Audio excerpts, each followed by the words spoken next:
Bonjour à tous, c'est Loser Killer qui vous parle donc pour une nouvelle vidéo comparaison aujourd'hui consacrée à deux ensembles de jeux Lego Nexonites sortis en 2018.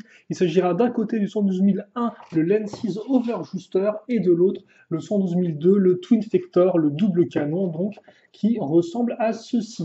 Donc effectivement, deux sets coûtant tous deux bien 19,99 €, et donc c'est pour ça qu'on les compare, car je le rappelle rapidement, le but de cette vidéo, c'est de comparer deux modèles ou plus qui ont un prix similaire afin de voir un peu, eh bien, alors non pas quel est le meilleur, parce que souvent ça c'est une question dont vous seul aurez trouvé la réponse, mais plutôt quelles sont leurs similarités, leurs différences, etc. Est-ce qu'ils se complètent, est-ce qu'ils sont vraiment identiques? Bref, ce genre de questions, on va essayer de répondre tranquillement, voilà, on prend notre temps et en étudiant eh bien, toutes les différentes particularité des modèles. Voilà.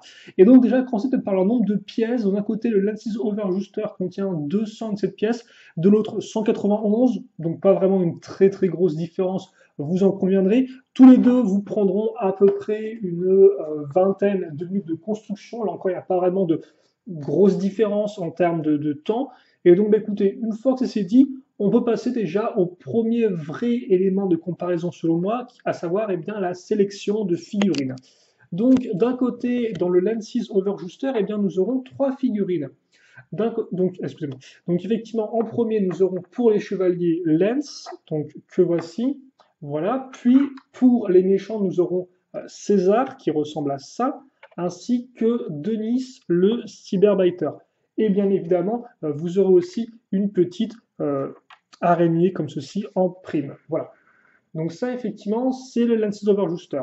Du côté de Twin Vector, c'est pareil, trois figurines, un chevalier de méchant, sauf que le chevalier choisi, ce sera Aaron, et qu'en méchant, eh bien, vous aurez Paula et Fred.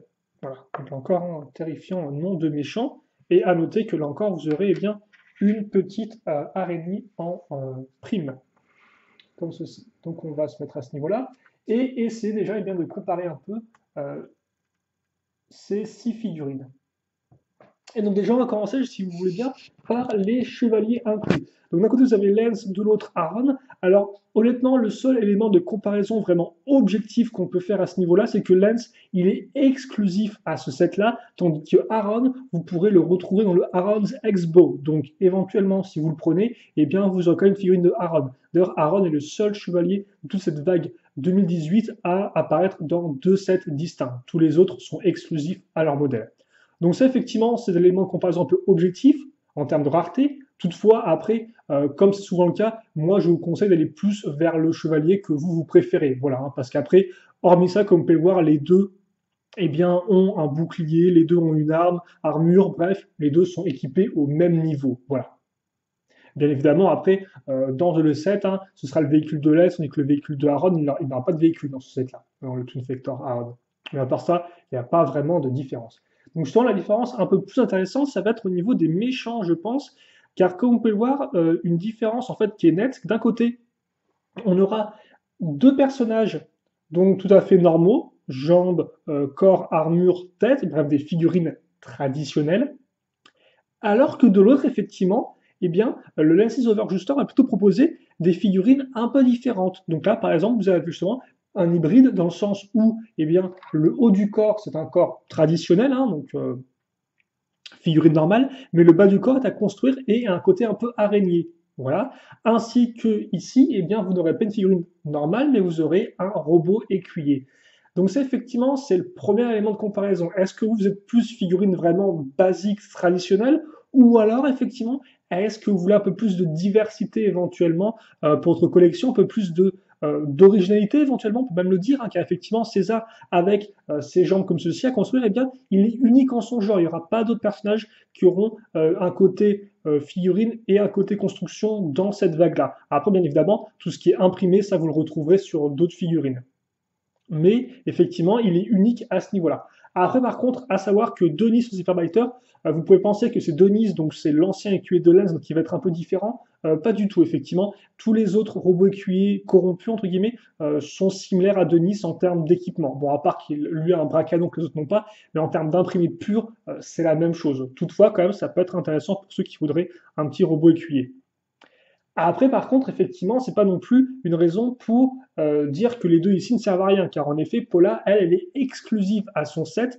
C'est la seule figurine donc qui a vraiment, entre chez les méchants en tout cas, qui a une tête exclusive, et d'ailleurs tête exclusive de femme. Donc si vous voulez effectivement une femme méchante dans cette vague-là, eh bien il n'y aura qu'une seule option, c'est Paula, voilà. Donc comme ça c'est dit. Après bon, le corps lui est identique aux autres. Alors comme par Fred partage le même corps, donc voilà. Mais effectivement, Paula a ce côté un peu exclusif et ce côté là encore un peu justement fille méchante qui la rend différente des autres.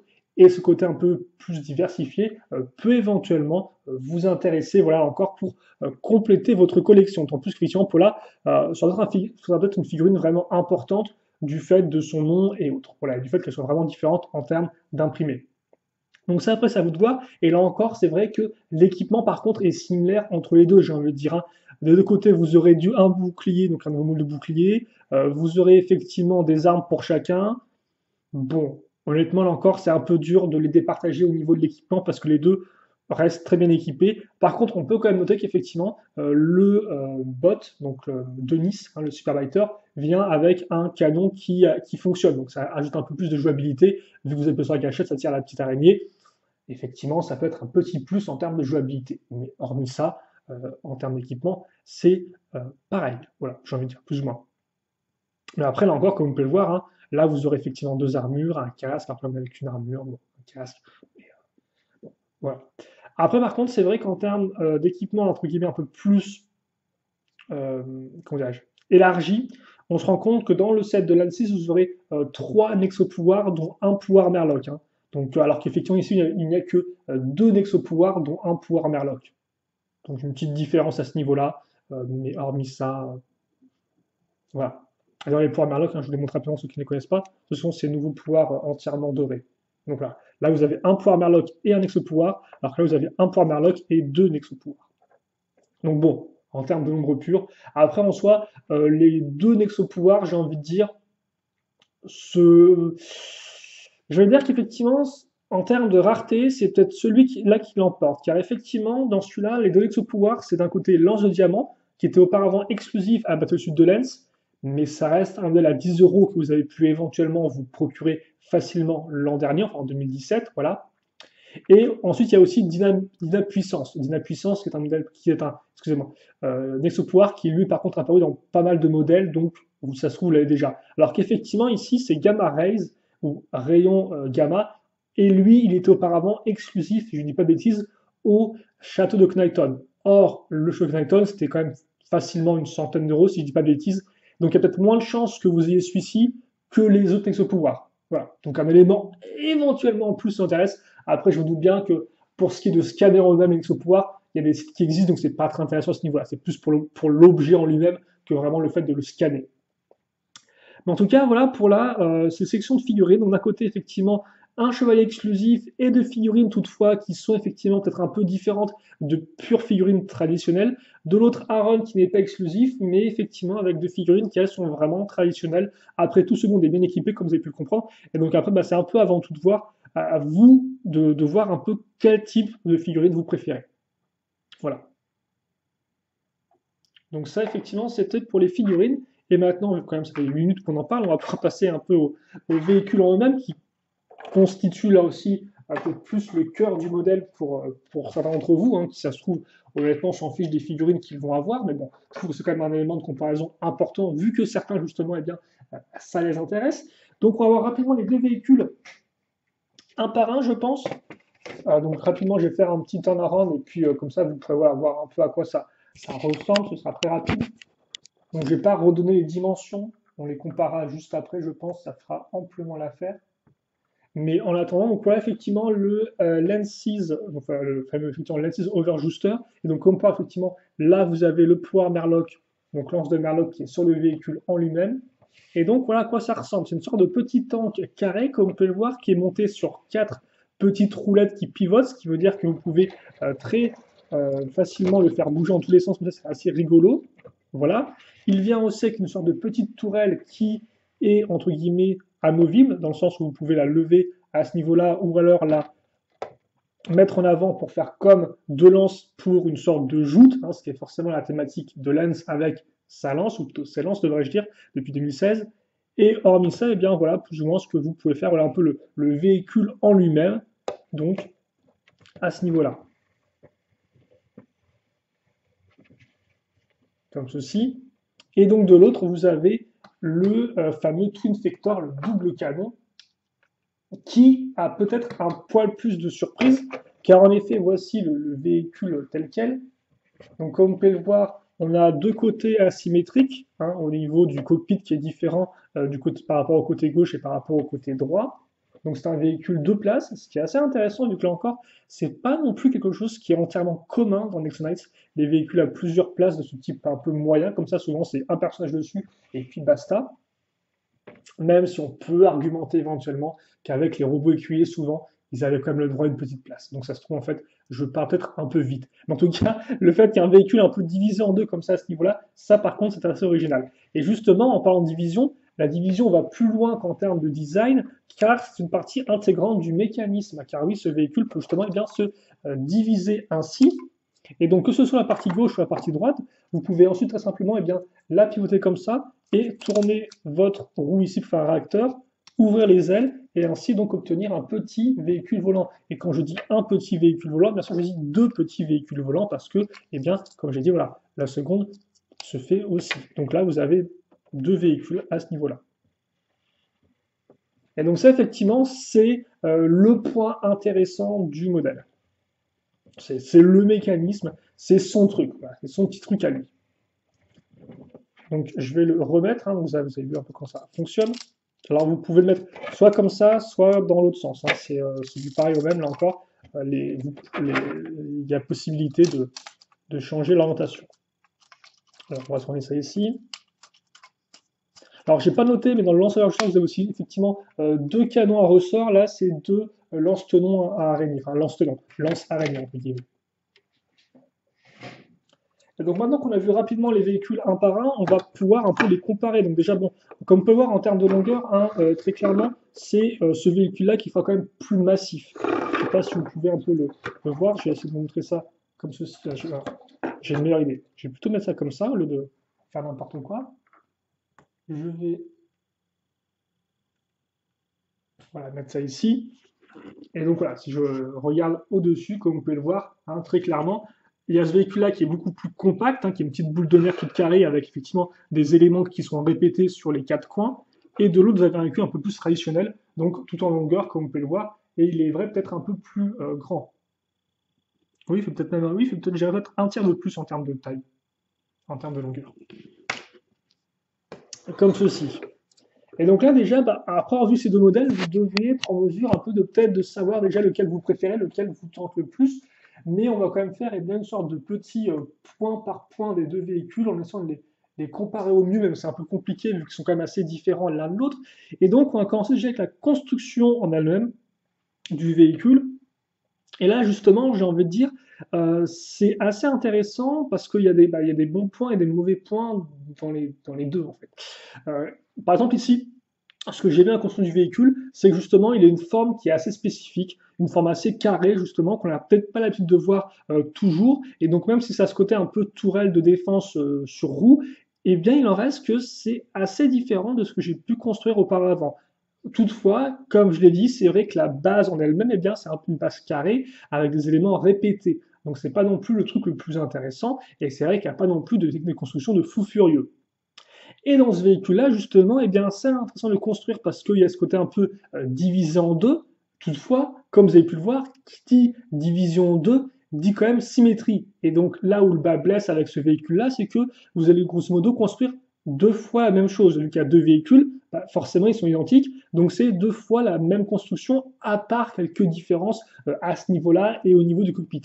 Et c'est vrai que la construction elle-même, en plus, n'est pas non plus extrêmement folle en fait. Le truc, c'est que ça va avant tout être intéressant quand vous allez assembler l'ensemble et se dire ah ouais, ça marche comme ça et ça marche comme ça et tout. Là, effectivement, ça prend du sens. Il y a une petite lumière qui s'ouvre dans votre tête, mais hormis ça, c'est vrai que la construction, là aussi, reste assez basique. Après, elle est efficace, hein, je ne dis pas le contraire. Mais effectivement, dans les deux cas, on a effectivement des éléments répétés dans différentes proportions. Et donc, c'est à savoir et à vous de vous dire lequel sera le plus intéressant Honnêtement, j'ai pas vraiment de réponse. Je pense que j'ai pris peut-être un poil plus de plaisir à construire celui-ci, mais honnêtement, après, celui-là a un meilleur, forcément, mécanisme au final.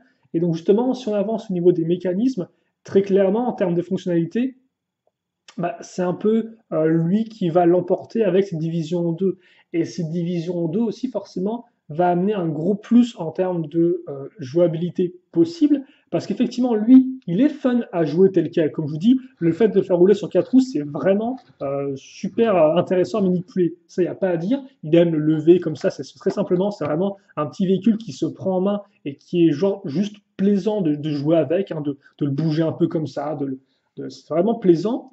Mais celui-ci, effectivement, de son côté, eh bien, le fait de le diviser en deux vous amène deux véhicules en un set. Alors, bien sûr, c'est deux véhicules identiques, là encore, mais il n'en reste que avec deux véhicules, vous avez peut-être plus de possibilités de jeu. Et ça, c'est intéressant à prendre en compte.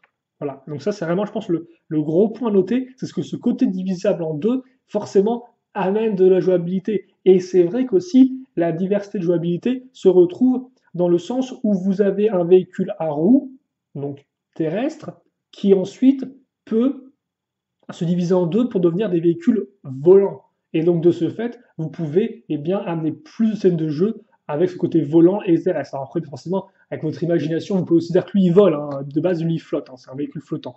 Mais mais ouais, il flotte à quelques centimètres du sol, il flotte pas à 15 km. Bon, ouais, encore, votre imagination, ça, vous faites ce que vous voulez avec, il n'y a pas de problème. L'imagination, c'est fait justement pour sortir des limites. Mais si je reste vraiment très carré, effectivement, lui amène le côté terrestre et aérien en plus, que lui n'a pas spécialement. On est d'accord. Après, en termes de forme, en termes de schéma de couleur, ça, c'est avant tout une question de goût. Moi, je trouve que les deux sont très réussis aussi bien au niveau là, des couleurs avec le bleu, le blanc, le doré, ça claque. Les couleurs des méchants sont plutôt cool avec ce vert transparent. Et justement, là encore, un autre point qui peut être considéré comme un argument pour le Twin Vector, c'est le fait que bah, c'est un des rares véhicules méchants dans cette vague-là. Alors, oui et non. En effet, des véhicules méchants, j'en ai presque dans tous les sets d'une certaine façon. Mais on se rend rapidement compte qu'en termes de véhicules majeurs, donc en clair, la boîte de jeu est consacrée au véhicule en lui-même, et bien on se rend compte que dans ce cas-là, sur les 6 modèles de cette vague-là, 4 sont des modèles consacrés aux chevaliers, et 2 uniquement sont consacrés aux méchants. Celui-ci et le Berserker Bomber qui coûte 30 euros, donc 0 de plus, et qui est très bien aussi. Et donc c'est vrai que forcément, bah, si vous voulez un véhicule méchant un peu majeur, qui est plus gros qu'un petit planeur ou un petit véhicule volant, bah forcément, vous avez beaucoup moins de choix. Et donc ça peut être intéressant à ce prix-là de tenter avec celui-ci si vous n'avez pas 30 euros. Même si là encore, honnêtement, 10 euros, bon, vous pouvez les économiser pour prendre le Berserker Bomber. Mais c'est vrai que c'est assez intéressant de prendre ça en compte, de se dire que voilà, un véhicule de chevalier, vous avez plus de chances d'en avoir un vu qu'il y en a 4 en tout, donc vous avez plus de chances d'en acheter un, alors que les véhicules des méchants, bah, il y a un peu moins de chances d'en choper un de taille moyenne, quoi. Voilà. Donc là encore, c'est c'est peut-être un point intéressant pour ça entre vous, effectivement, savoir ça que en termes de véhicules moyens, c'est un peu plus rare. Et après, en termes de design, ça, c'est avant tout de voir lequel vous préférez. J'ai quand même une petite affection pour celui-ci qui a ce côté un peu carré, un peu vraiment unique, avec ce côté peut-être même un peu éléphant au niveau des formes, hein, avec les oreilles, les cornes, etc., la trompe, comme je l'ai dit dans la review. Alors qu'effectivement, celui-ci a peut-être, malgré son côté divisé en deux, que j'aime beaucoup, hein, les côtés un peu division comme ça, c'est des véhicules que j'aime particulièrement. Bon, je raconte ma vie, mais à une époque, je collectionnais les Hot Wheels, et c'est vrai que c'est un type de véhicule que j'ai particulièrement dans les Hot Wheels, effectivement les petites voitures, ce type de division en deux. Mais c'est vrai qu'après le type un peu comme ça, allongé, du fin au large à l'arrière, c'est un peu déjà vu. Voilà. Mais bon, ça après c'est une question quand même avant tout. En tout cas, je pense que j'ai fait le tour sur les différents points des deux véhicules. J'ai pas vraiment grand-chose de plus à ajouter. En tout cas, j'ai rien qui me vienne en tête là. De toute façon, ça fait quand même 20 minutes que je parle. Donc je pense que maintenant, vous avez quand même une idée de ce que représentent ces deux véhicules. Hein. Alors c'est vrai que j'ai pas mis les figurines dedans, vous m'en excuserez. Est-ce qu'on peut le faire ou pas? On peut éventuellement le faire pour la fin, comme ça vous verrez un peu comment ça rend. Voilà, je vais ça rapidement. Mais donc oui, pas, là encore pas vraiment de réponse finale sur lequel est le mieux. C'est vrai que d'un certain point de vue, on pourrait se dire bah, c'est le Twin Factor, parce que le Twin Factor, il a entre guillemets deux véhicules en un, il a effectivement peut-être deux figurines plus traditionnelles que vous risquez de préférer, dont une exclusive, effectivement. Il a ce côté un peu plus rare, vu que c'est un véhicule moyen de méchance qui est un peu moins commun. Donc c'est vrai que peut-être que le Twin Factor, après ce que j'ai dit, peut vous sembler peut-être être le meilleur des deux. Mais honnêtement, c'est pas spécialement le cas, et c'est vrai que moi j'ai un peu de mal à vous conseiller l'un par rapport à l'autre, quoi. Parce que je trouve que honnêtement, j'ai vraiment bien apprécié le. Non, par contre, ça ne s'enlève pas. J'ai vraiment bien apprécié le Overjooster. Je trouve qu'il a des arguments pour. Il a des très bons arguments pour lui. Il est juste. En fait, il est juste très plaisant à jouer, quoi, si vous voulez. Celui-ci aussi, parce que la transformation se fait très rapidement, et donc ça, c'est particulièrement fun. Mais je sais pas, là encore, justement, je sais pas, donc c'est pour ça aujourd'hui que je fais des vidéos où je préfère plutôt parler que de vous dire celui-ci c'est le meilleur, point barre, quoi.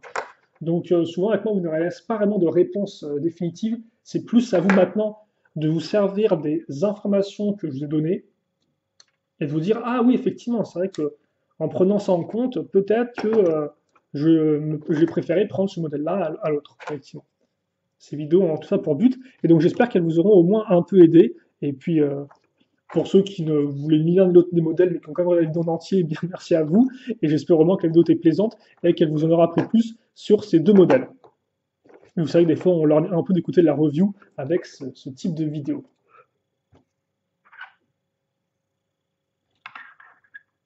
Mais ouais, là encore, hein, c'est vraiment intéressant. La section de figurines, je trouve ça vraiment plutôt cool de voir que effectivement d'un côté comme de l'autre, on a vraiment d'un côté ici plus de la diversité en termes de forme de figurines ici, alors que là, c'est plus du classique, quoi. Et donc ça encore, c'est des questions de goût.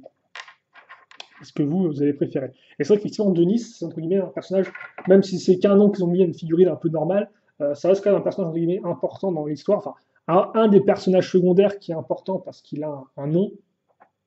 Donc c'est vrai que là encore, pour les scènes de jeu, ça peut être un petit plus à prendre en compte. Voilà. Même si après, là encore, avec l'imagination, hein, vous pouvez prendre n'importe quel bot corrompu et dire ah bah c'est Denis, quoi. Donc, ça, bien évidemment, l'imagination, c'est quand même une grosse part importante euh, lorsque vous jouez avec des Lego. Et donc, je suppose que l'un comme l'autre, vous arriverez à faire des bonnes scènes de jeu avec ces deux véhicules qui, honnêtement, sont très cool l'un comme l'autre. Vous en preniez un ou l'autre, je pense que vous ne serez pas déçus. C'est des très bons modèles, entre guillemets, entrée de gamme plus, hein, ça coûte quand même 20 euros et pas 5 à 10 euros. Mais pour le prix, je les trouve tous les deux solides, complets, 3 figurines, de quoi bien s'amuser en termes de jouabilité. Voilà. Ensuite là-dessus, si vous, il vous reste des questions, des commentaires, eh bien n'hésitez pas à les poser, je serai heureux d'y répondre. Et puis nous, eh bien, on se retrouve très prochainement pour de nouvelles vidéos. En attendant, portez-vous bien, passez une bonne journée, une bonne soirée, une bonne tout ce que vous voulez. Et à la prochaine. Allez, salut à tous et à toutes.